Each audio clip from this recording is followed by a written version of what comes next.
මේ ශ්‍රමණයෙක් නේද? හිටපන් මං අල්ලගන්න. ඔය හිටපන්. කොහම හිටපන්. කොහම නවතියන්.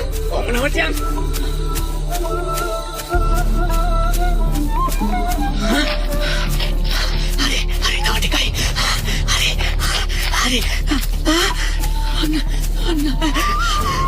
ආපහු ඈතට ගියා. කොහම හිටපන්. මං බෝ කොහම හරි අල්ලගන්නවා. කොහම හිටපන්. හරි තව ටිකයි. ආපහු ඈතට ගිහිල්ලා. මොකද්ද මේ වෙන්නේ? දුවගෙන යන අශ්වයන්ව ඇතුන්ව මුවන්ව දුවලා ගිහිල්ලා අල්ලගෙන තියෙනවා. මේ හිමින් වටින ශ්‍රමණයව අල්ලගන්න බෑනේ. ආපහු ඈතට ගිහිල්ලා. ඒ ශ්‍රමණයෝ ඔහම නැවතියන්. අංගුලිමාල, මම නැවතිලා ඉන්නේ. ඔබ නවතින්න.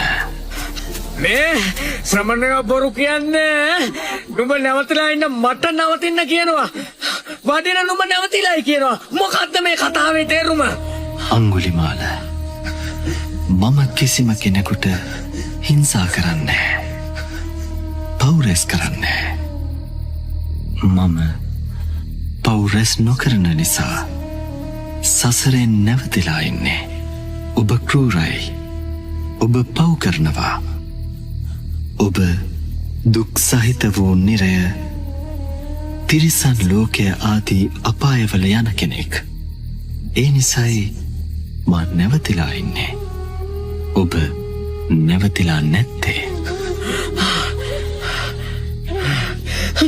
අනේ සිවරයණන් වහන්සේ, මගේ ඇඟ මොකක්ද වෙනවා වගේ. අනේ මා කෙරෙහි අනුකම්පා කරලාද මේ මහ කැලේට වැඩි.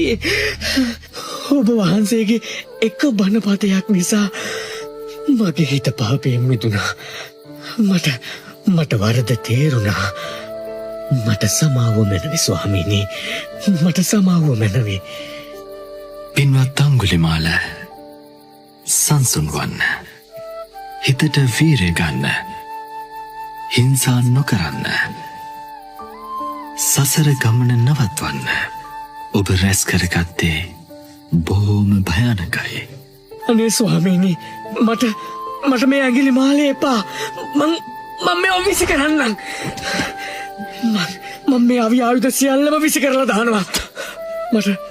මට අනුකම්පා කරන්න ස්වාමීනි. සාදු. පින්වත් අංගුලිමාල,